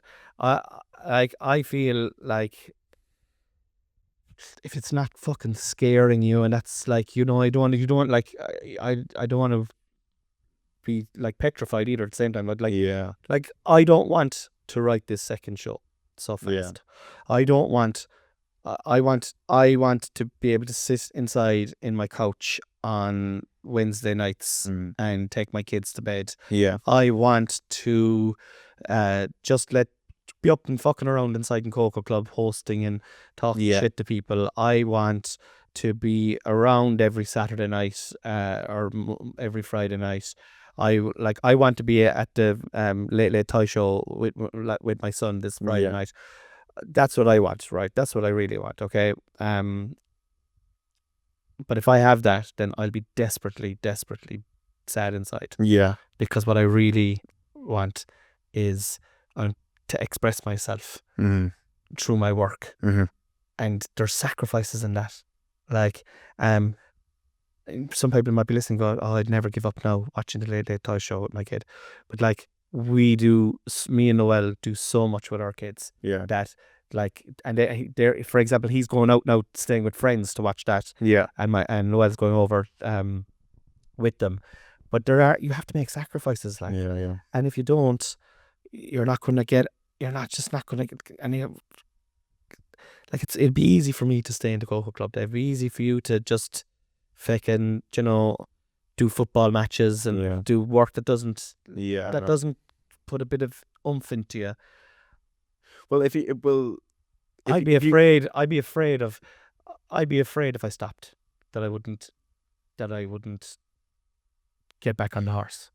Do you ever think like? Yeah, I think that's what I'd be. Do you ever think like existentially about stuff? Like, do you think like, well, this is like, we get one chance at life, and like, this is, I got to do this, like, or no, because I think you've loads of chances in lives. I think that's where like just I think you're just like a spirit in a meat suit having an experience, and that like you'll just fucking. I genuinely think you just float into something else. Yeah. Well, even if that was me, even if I died and I floated into a gorilla, yeah. I haven't got my memories, so that might as well be anyone. Yeah, you are your memories. I actually, until you die, until you you aren't the past, you aren't the present, you only are what you are right now. Yeah. Like when you die, you die. Do you know what I mean? The memories are fucking gone then as well. Like like your spirit, in my opinion, your spirit just moves into something else. Yes. What's the quote? Yesterday is history. Tomorrow is a mystery. Today is the present. No, today is the gift. That's why they call it the present. Oh yeah, Master Oogway. Yeah, says that in Kung Fu Panda. Master? I was going to say, was he in Star Wars? But yeah, like it is the feat. Like for me, honestly, I tell you, we talked about it way back earlier in the podcast. Now, right? For me, about 5 hours ago. About motivation, I'm motivated to give my wife her dream and my kids whatever they need. Yeah. And my wife's dream is what she's doing now. And I like and obviously less, I'd like to be making more money so that she wouldn't even have to do reels and stuff like that. Like the day the mortgage is paid off in the house is the day that I'll take the foot off the gas and enjoy it a bit more. But I fucking look. It's like you. It's like, look, sometimes like there's a lot of hard work now ahead of me to write this show. A lot of hard work, a lot of miles up the road to the Coco Club on Wednesday nights in front of the students who aren't my target market, and I'm trying to get out my stuff in front of them, rehearsing in the shed, writing. Existential dread. I haven't enough done. It's March. Jesus Christ, fucking on my show's in December. You know the crack, like deadline. But the first thing you do is you set yourself the deadlines and you book the big venues or you book the venues, and then you're like, fuck, they're booked. I have to write the show. And then the joy of it is when it goes great and you're filming it and it's fucking. I've reels and I've got a body of. I think it's great as well to have a body of work. Like what other? Yeah. Like I used to sell cars. Like you know, those cars are all fucking off the road now. I sold them 20, 30 years ago. Yeah. Like a body of work you can look back at when you're in your 70s, that you can look back at stuff that you created, those sketches that you did with your friends. I still watch them. I watch them all the time. Do you know? I mean, I do get thrill out of that. Like sometimes people say, "Oh, be in the present there. You're always on your phone when you're doing stories and stuff like that." Some of the happiest days we have in this house is me and the boys looking at stuff from when they were kids on the memories. You know, on Instagram you've got your little thing, and they'd be like, "Oh, show us again there," and we'd just be laughing at the way they were when they were like 2 and 3 and. That's the privilege that like technology has afforded us. I think is we probably all have a desire to like leave our mark on the world, and but who does? Like who's left their mark? Well, I mean, you can the closest we have really is video, like pictures, like like and let's old art, I suppose, like the Mona Lisa, I suppose, Leonardo DiCaprio or whatever his name, Da Vinci. He left his mark on the world through his enduring art. Literally, he painted on canvas, and he literally did. Yeah. Like, but like what great comedian left their thing? This is what I'm trying to say to you. Are we that important? I think sometimes we think we're way more important than we are. Like, what great actor has left their mark on the world? And how many actors have there been? Who's to say that 10,000 years ago the greatest actor was born, but sure, he was born into a different generation. It was not. I know. Yeah. He was just picking apples off the tree and hunting. Yeah. So I don't know how important we are with leaving but it is something that's like mortality pre-often, as the listeners would know. mortality preoccupies my fucking mind Yeah. every week, Yeah. at least once a day. Yeah. I worry about it. Like, yeah. Thinking about my untimely death. I know. Like, it's so fucking mad. Like that's going through our heads. Like, Yeah. And you're a much younger man than me, like, But I was the same even when I was your age. Yeah. I was always just morbid. Yeah. I think yeah. I think I'm a bit morbid, and I think it makes me want to, because I've got the spectrum of stuff I want to create in life is quite vast. Like, I don't just want to do comedy sketches or Specials. like, yeah, or I have like another YouTube channel where I haven't made a video in a while, but like kind of videos talking about what we've kind of talking about here, like kind of just life things and stuff like that, and I want to do that type of thing. And every week I have like it's like ADHD, but for like I'm like, oh, this is my thing, this is what I want to do. And I think it's probably because I think so morbidly. I'm like, well, What's the point? I might die soon, so I have to do it all now, Whereas if I could guarantee that I'd live to like 80, all right, this 5 years is for comedy sketches or whatever. Yeah. The next 5 years I'll write a book or something, like, But what about if you just did out that to-do list and said, look, for the next 5 years I'm doing comedy sketches, and then like those 5 years, if you die within them, that was the period when you were doing the sketches, and then yeah. the 5 years have elapsed and you could move into movies, or I don't know.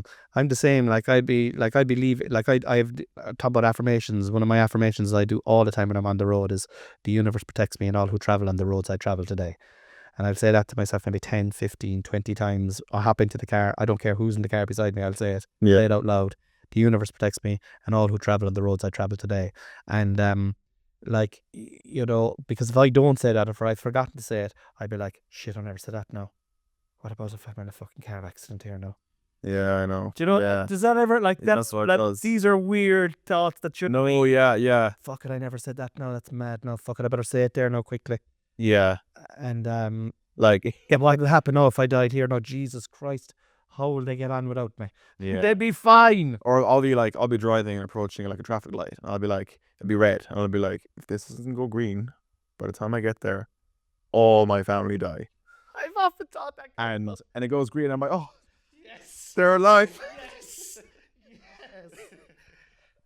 Yes. Oh, for fuck's sake. Yeah, that's just, I don't know, I think that's just, That's OCD, isn't it? is that OCD? I think it's OCD. OCD. Yeah, it's because there's different categories of OCD. It's not just like I'd love putting this someone piece of paper there, like it's like I would say I would say I have like there's a category of OCD called checking.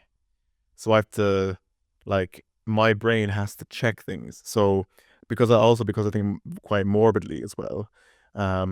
If I get Turn off the lights 20 times. if I text someone, like my dad or whatever, or my brother, and they don't get back to me when it's a reasonable amount of time to get back to me, like, I think something has gone wrong with them, and I won't really be at peace. My mind won't really be at peace until I've checked that they're fine. Or would you ring then, like, if they didn't text back for a while? no, I wouldn't ring them. I'd text again. Yeah. Or I check, like, if it was my brother. My brother at the moment lives in Australia.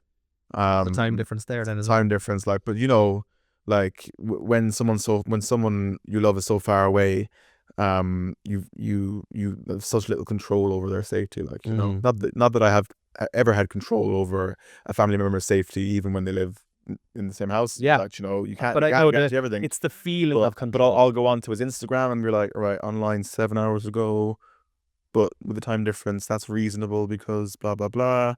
Or like another thing is like if I be at home and I'm from Tralee, sorry, I'm from Kerry, and like my sister has slept in or something, like, quite a long time, and I'll start to think, like, what if, like, I fear so much that people I love are just gonna die in their sleep. Yeah. Like, and it's like, oh, she's not up yet, so okay, I'll I'll go upstairs and I'll say, oh, her name's Jens. Oh, I'm making a cup of tea. Do you want one? Like, you know. Yeah. And I'll make a cup of I'll make a pot of tea so that I can go up there, offer her a cup of tea. She's either already awake and just in her room, or me asking that wakes her up. Yeah.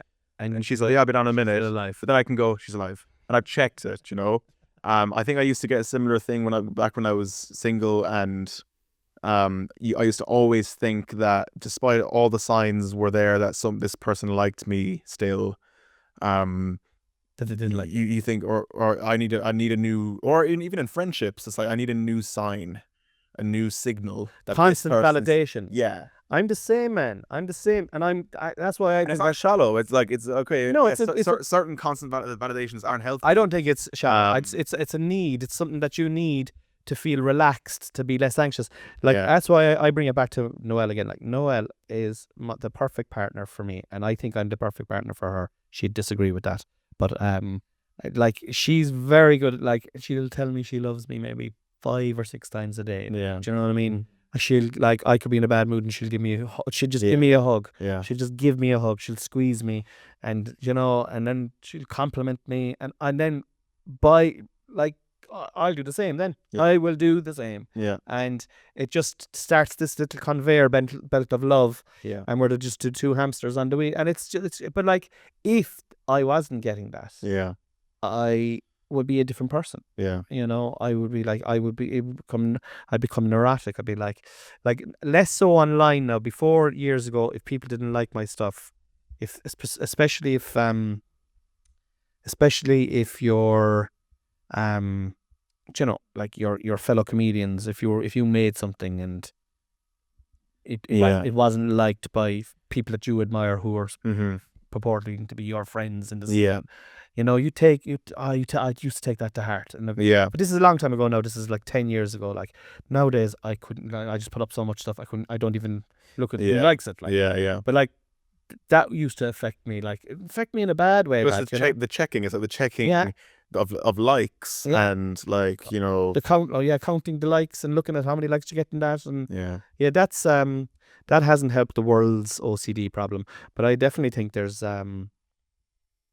merit to that. Do you think there's a little bit of something wrong in everyone, Everyone's fine. and then the current way the world is, it's just brought things to the surface. Yeah. Like, you know, But like everybody, you've a diagnosis. Like I'm definitely something. yeah. Do you know what I mean? Like Yeah. Noelle would say, I'm definitely something. I don't know, because I don't think I'm normal. Yeah. Do you know what I mean? Yeah. I don't think I'm a normal person, like the way my friends are normal. Like I have Yeah. normal friends there. Like I have a friend there, my best friend, Danny's his name, right?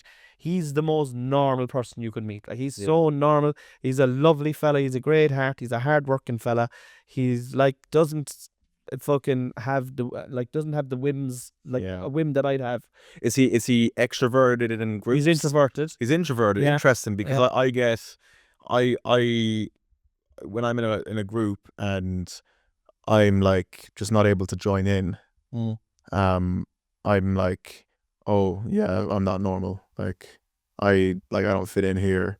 Like, oh, I don't fit in this moment. I'm like, I can't even join into this conversation. Yeah. Like, you know.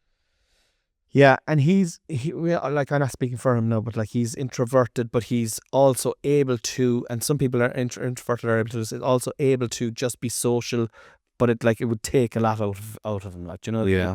like, you know, just your energy, right? You know, that kind of way, like, you know, but he's a very normal guy, family man, great job, great dad, great husband, like, but wouldn't have any fucking, like, you know, I don't know.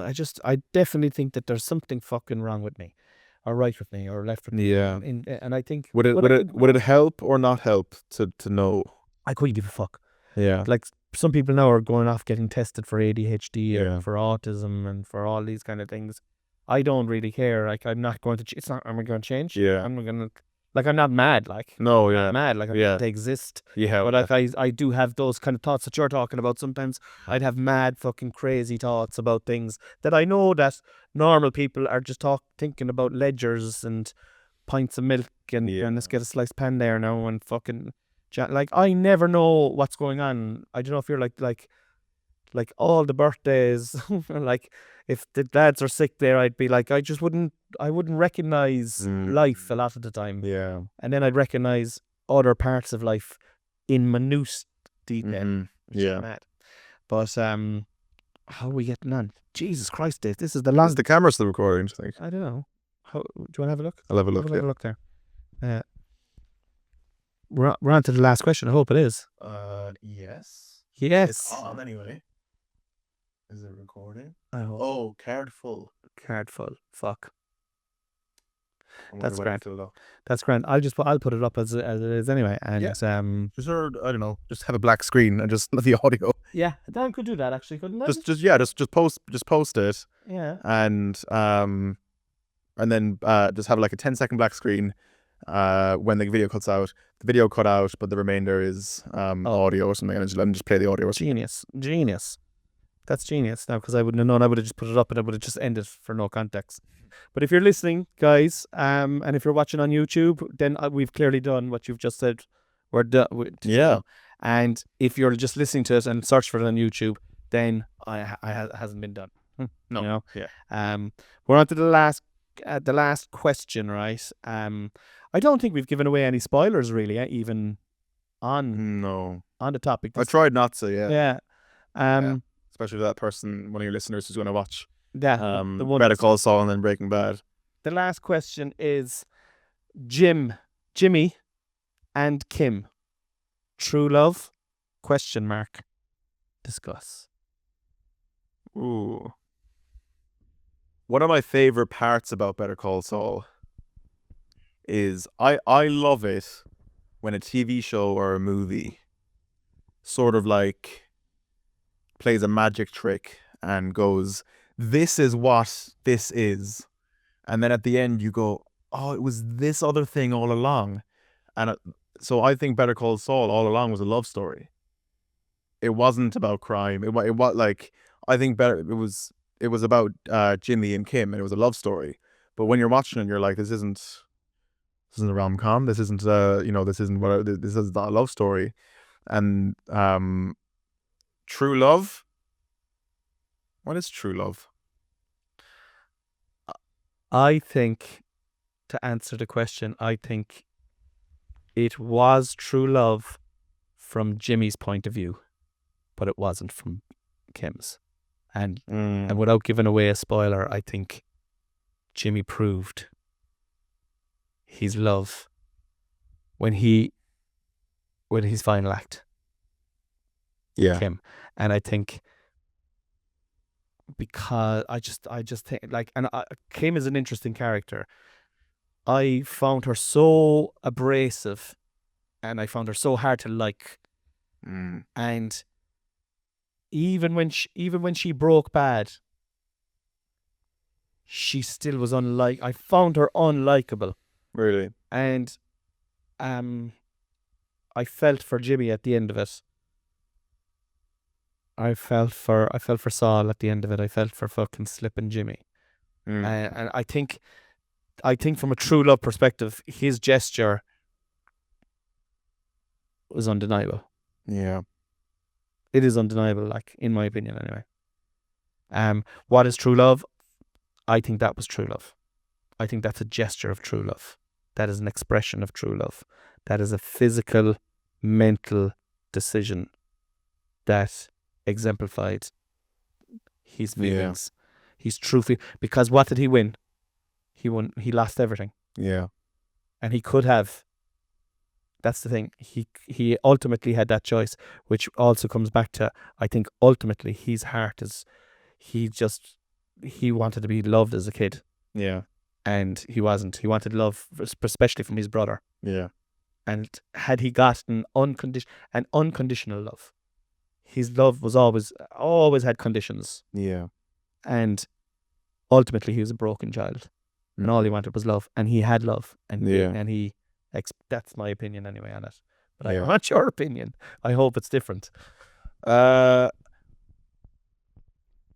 mean, yeah, ultimately they had to admit that they were wrong. They were right for each other, but them together was wrong for the world. Yeah. because they caused, particularly when things came to a head, Fucking they man. caused a lot of damage. And I think it was Kim who was the one who could see that, Mm. and Jimmy wasn't able to see it. I don't think he'd ever be able to see it. He's a child. It's hard. It's even it's just in general in relationships. It's hard being the one that can't see what is true. You know, it's hard. It's hard being the person on the other side who is kind of blind to a reason why this doesn't work. Kind of like an unrequited love. It's like Jimmy would do anything for Kim, Yeah. but she wouldn't do everything for him. Yeah. Ultimately, if she loved him, unless she's a psychopath, and I don't think she's a psychopath. If a psychopath, then you could excuse it if she was a psychopath because, okay, psychopath, they're narcissistic. And I don't think she's narcissistic either. No. But I mean, she's got a lot of, like, I found it hard to warm to her. Eventually I did, but then she just annoyed me so much for a finish, man. Really. I had just, like, she really, really, really annoyed me for a finish, the way it, like, I think it was a brilliant ending. Yeah. But I love that I'm annoyed by her. And I love that character has me annoyed still, you know, because, like, that man loved her. Yeah. And would do and did whatever it took. When he bent the rules on every single thing else on this planet, he bent these. He had no problem bending the rules, but when it came to Kim, he was. I think he was all in with her, man, and I just don't think she was all in. Like, that's true love. Sometimes there are sacrifice is true love, really, isn't it? That's what it is. Yeah. I suppose sometimes it just comes down to, like, sometimes there are external forces that are a reason why you can't be with someone. Okay. Give me Kim's perspective. They both got carried away with what they were doing, and eventually it got someone killed. And I think, I think she had to admit that because you can be right for someone, but it can be the wrong time. You can have different aspirations in life. I think it comes down to, like, I don't think there's one true love for people. You can have a true love, but I don't think there's one. Yeah, I'd agree. If I passed away, I'd say Noel would find another love. I'd say I'd find another love. Coming back to Peep Show, actually, when Jez once, he's going out with Elena, who lives next door or in the same block of flats, and then Jez goes, "Oh, Mark, she's my one true love, you know." And then I think Mark says, "Oh, like, amazing, isn't it, that, you know, you're one true love out of 4 billion women on the planet." It just happens to live in the same block of flats as you, and not in some village in Mozambique. And he goes, yeah. But it's like, you know, true. Who's to say that we don't have a true love living in, you know, Mexico? Zimbabwe or something? Phoenix, Arizona. Yeah. If you're out there, get in contact. I'll have a chat with Noel. We'll see what we can do. There's a woman in a village in Zimbabwe who will do your reels for you. If you wouldn't mind coming over, there's plenty of room. We have a big house. I just have to have a word with Noel first, because she's the current number one true love. She's who, but I'm sure, and Mormons, don't they have loads of wives? They scare me. I'd like Mormons. Honestly, now. But the Americans on the street who give you a Bible. Yeah. They terrify me. They terrify you. Any religious American person terrifies me. What about the Amish? He's having a go off the Amish now. I've got no beef with them. He's got no beef with the Amish. Yeah. They're just working away, going about their business, milking their cows, tending their fields. That's what they do. They don't have any phones, no electricity or anything. Apparently Donald Trump got a load of them to vote. They because they weren't Able to find out how bad he is. they weren't what was it again? I saw this. I think I saw it on a podcast. Right? There's hundreds of thousands of Amish in America, right? And Biden neglected them. So and the Amish were going mad because Biden was saying he was going to do a certain thing that would make the taxes slightly higher on grain or feed that they were buying. So Trump came in and said, "Look, if he comes in, you're like a candidate for Trump," and they bust them all into polling booths and got them to vote, which is perfectly legal. So the Amish folk could have got him over the hedge. Jesus. Yeah. So when you think about it, like a couple of 100,000, it makes sense. But yeah, so the Mormons, they have like 4 or 5 husbands or 4 or 5 wives. Really? Yeah, they can. I don't know. I wouldn't. I think it's hard enough. It's challenging enough. Just maintaining one relationship. Imagine trying to fucking maintain 4 or 5 relationships. I know. It's definitely. Everyone would be like, "Oh, it'd be great. I would have the ride every night." But you're right. You would not want. Who wants the ride every night, lads? I don't want the ride every night. That's not my life. No. Yeah. Right. I'd say that's it, man. Okay.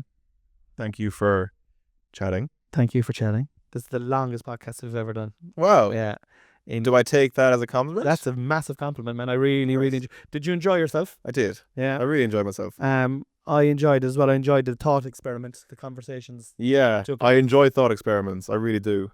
Yeah. I love, I always love the kind of the smart thinking section in a bookshop, or the psychology section or whatever.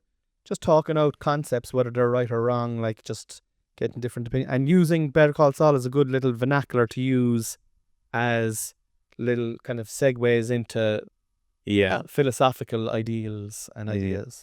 So I really enjoyed having you on. And this is going to be going up on the usual platforms. I'll send you. Where does it go? Goes up on all the anywhere you get your podcasts, right? All right, yeah. Brilliant. So Spotify, yeah. Okay. Yeah, Spotify, yeah, and I'll be trying to get it up on YouTube as well. So lovely, Dave. Thank you so much, and we'll talk to you again. I'll get you on again some other day if you'd join us. Thanks so much, Con, and thank you for everything. You've we spoke about it earlier, but you've been very good to me. Thank you. And you've shown faith in me, and you've shown faith in me to the point where you've sold me to other people. Oh yeah. Not in a creepy way, but I didn't get any money for it, man. Not at all. I mean, I did agree a price with Deirdre, and I got fuck all. Yeah. 50 grand transfer fee. No, man, you're brilliant. You're brilliant at what you do. And David Murphy Films, if you're looking to get any creative work done, get on to David. He's absolutely fantastic and a really cool guy as well. So go on, stay by the wall. Thank you, Con. Peace and love. All the best. Goodbye. Goodbye.